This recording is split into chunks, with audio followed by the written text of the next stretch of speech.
Greetings to you all. I hope you all are having a blessed Monday.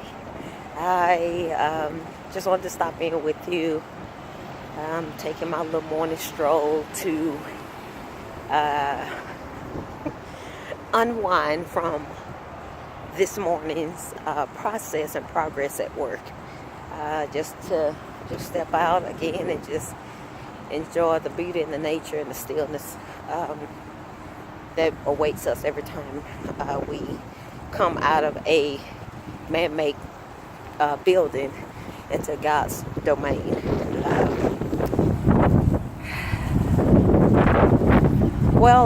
The scripture that I was looking at this morning, just to summarize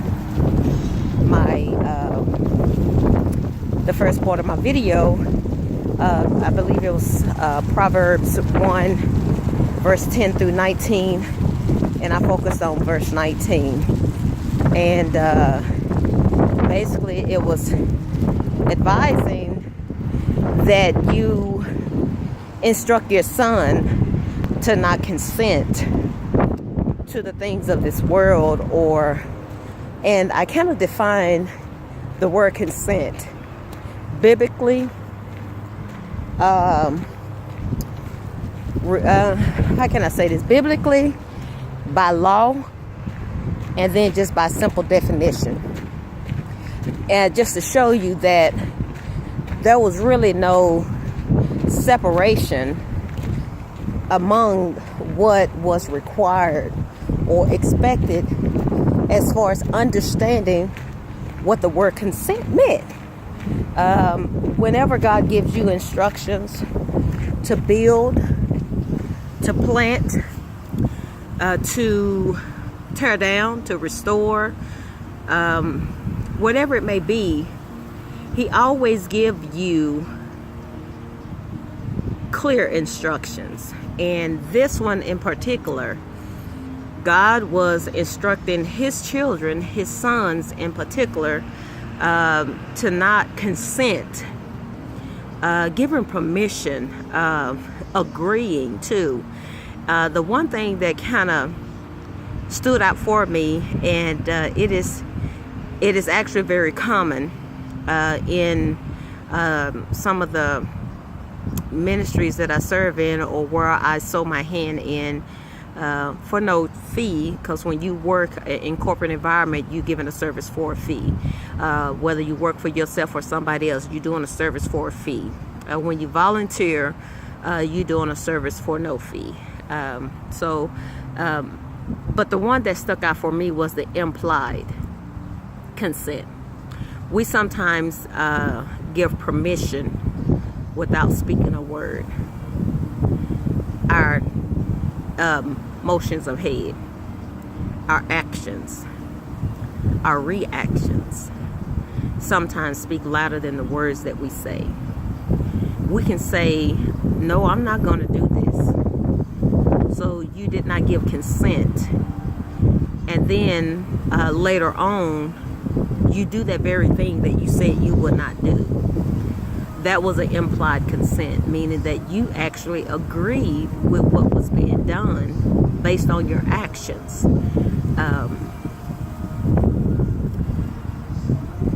We will be held accountable for everything that we give consent to, everything that we agree to, whether it is implied, whether it is spoken, whether it is we will give an account for that. So be very mindful and careful what you agree to, what you consent to, what you give permission to, what you follow. Because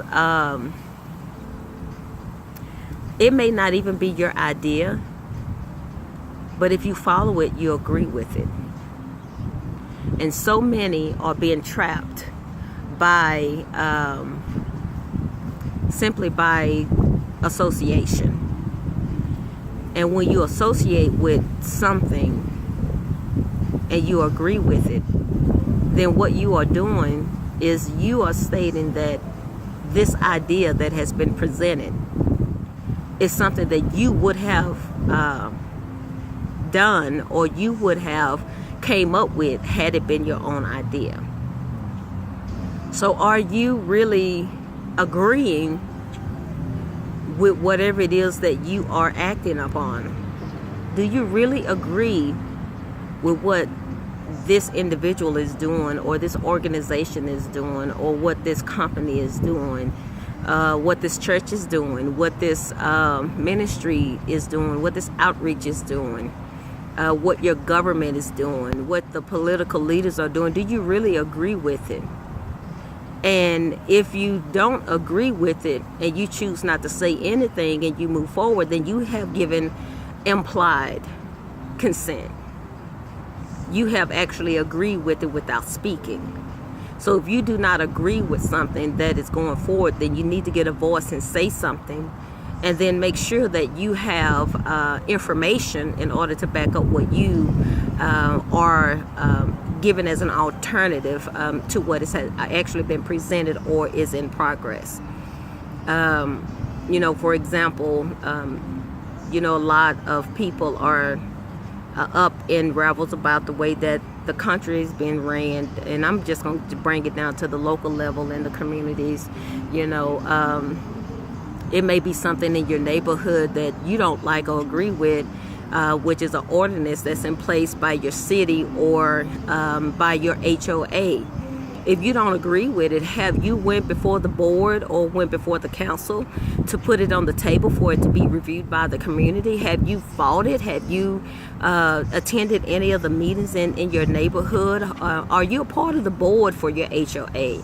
If you're not, have you tried to reach out to see how would you become a part of the board, so that you can have a voice for the people in your community, not just you, but for your community, for your neighborhood? Are you speaking up in areas that you don't agree with, and are you getting the support, presenting your information or your plan to those that can add a voice to what you are presenting, so that you can have strength in your numbers? What are you doing to change your environment? Are you steady agreeing with the false teachers and the false presentation that's being given to our youth? Because this fast life, it does come to an end. That is without a doubt. Fast life, it does come to an end. And again, there's nothing wrong with pursuing your passion. But your passion does not come before your needs. Your needs is always first and foremost the most important thing that you should seek after. Your passion grows in the process. The blessing for those who do not have children is you have time where you can actually use the additional time outside of working to provide for your living to pursue your passion. For an example, or if you're not married, you got to be mindful of that. You may not have any children, but if you're married, I'm just going to be real with you. Your husband is your son, your wife is your daughter. You have to treat them as a child, and they require special attention. The only difference is that they're a child of adult age, and they have adult needs and adult attention, wants, requirements, whatever it may be. But you all need to speak and talk and get an understanding of what each other want, and you need to address it on that level. But also you need to make sure that your spouse know and understand that you have your dreams and your aspirations, your passion, and they should support you just like you support them. It should be, a two-way street. Even with children, but if if you do not have any children and you're not married, you can afford to put in 60, 80 hours a week, building your foundation and establishing your dreams and passion, working 40 hours a week on a corporate job until you're able to get the resources together to venture out on your own. And then the other 40 hours, you use that to develop and advance your passion. But as long as you don't have a gold spoon in your mouth, meaning that your forefathers or your family or whatever was rich prior to you, where you don't have to work, you need to go and punch somebody's clock until you're able to financially support your own clock. No one owe you anything. So you have to go out and you need to make it happen for you and be willing to sacrifice, because it's for you. In the long run, you will see and reap the benefits of it. But if you choose not to do certain things, that is upon you, and no one else is responsible for that. That is a that is an implied consent. You know, what are you agreeing to about your life? That scripture says, son, specific instructions. And then it says, do not consent. It's speaking of you following the world, you following destructive behaviors and destructive actions. You following out I'm just gonna say the street life. You know, you doing things that are causing harm to others, or tearing down communities, or destroying families. Killing your own body, whatever it may be. If that action, deed, or word is destructive, God specifically tells you do not consent to it. Because if you do consent to it, as a result, it does bring death and destruction. Read the scripture. Read it. Read the whole chapter. It goes into more definition and defining, once you consent, what will happen. If you don't consent, what will happen. But it's giving you more warnings than it is telling you what you're going to reap from it, because the tactics of Satan is very... it's very minute, and he's very sneaky with it. And you need to be aware of that. You need to be very aware of the tactics that have been placed to where you would be tempted or strayed away based on a conversation, or it may be a passion that you have, and somebody come along and y'all have the same interests. Y'all may have the same interests, but do you have the same moral? Do you have the same values? Do you have the same respect? Do you have the same honor? Do you have the same character? Just because you have the same passion don't mean that you pull it from the same vine or the same root. So are you, whoever this is that you're connecting with in order to build this vision, are you pulling from the same vine? Are you pulling from the same root? Are you developing a character that will bring honor to you and your family? If not, then you maybe need to reconsider that connection or that relationship that you have. You may need to reconsider that friendship. Okay? So don't be fooled, and don't be unwise in your dealings with others. It's cool and all dandy when you kicking it, because y'all have the same. It appeared to be that you have the same passion, and you're kicking it, and things look good right now. But once it finally comes down to signing the contract of putting it into play, your character is going to come into line. Your values are going to come into play. Everything good or bad is going to come on the table. So before you invest time, wisdom, knowledge, understanding, sharing of your dreams and your secrets, your plans, your blueprints, your foundation, before you start building upon all of that, do your investigation and study the ones that you are connecting with. Because if you connect with someone that is going to reap the destruction later on down the line of someone else's life, or someone else's community, someone else's family, or even their own lives, and you don't say anything and you go along with it, that's implied consent. That meant that you agreed with it. So when it falls apart, guess who's going to be responsible in God's eyes?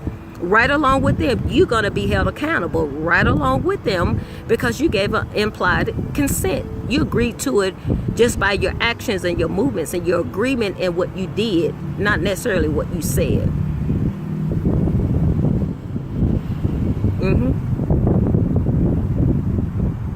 Adam and Eve in the Garden of Eden. The snake spoke to Eve. It didn't speak to Adam.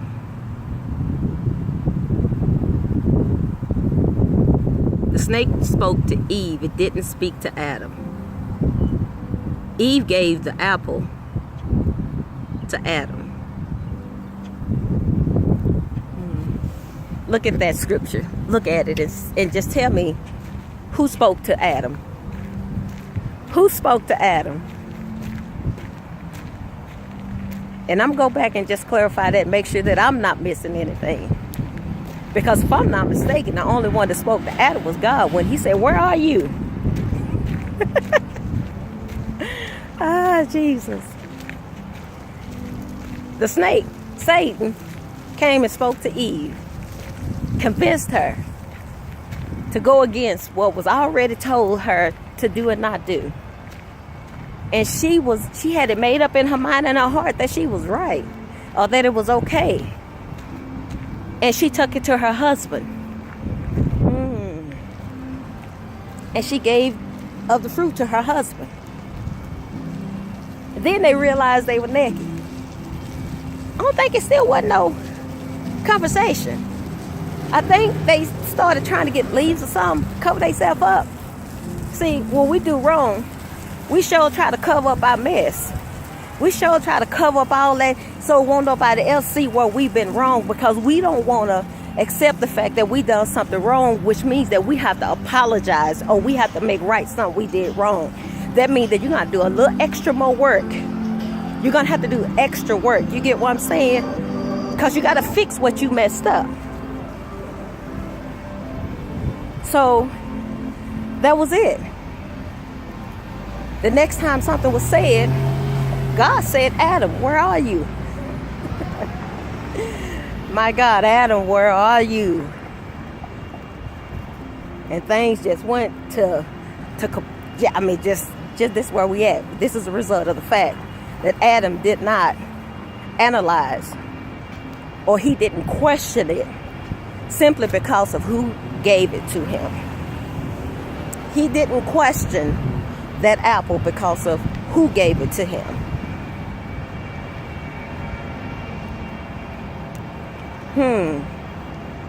Implied consent. Well, what word did you focus on today? What word did you see in your scripture for today that stuck out to you? You know, I would love to hear. I would love to know if you could just respond on the comment of this video and just kind of share with me what your thoughts are. What was it that you found out? What had God has led to on your heart today? What is what scripture did you first out? What scripture was it that you read today? What was the full scripture that you read? What one scripture you looked at, and what one word stuck out to you? And just kind of tell me why that word stuck out to you. I mean, I'm always open to conversations. I love them because I learned, and I'm blessed in them as a result, always. So just share what it is that stuck out to you, and let's grow together. May God bless you, and may He keep you. You all have a marvelous, blessed day. God bless you.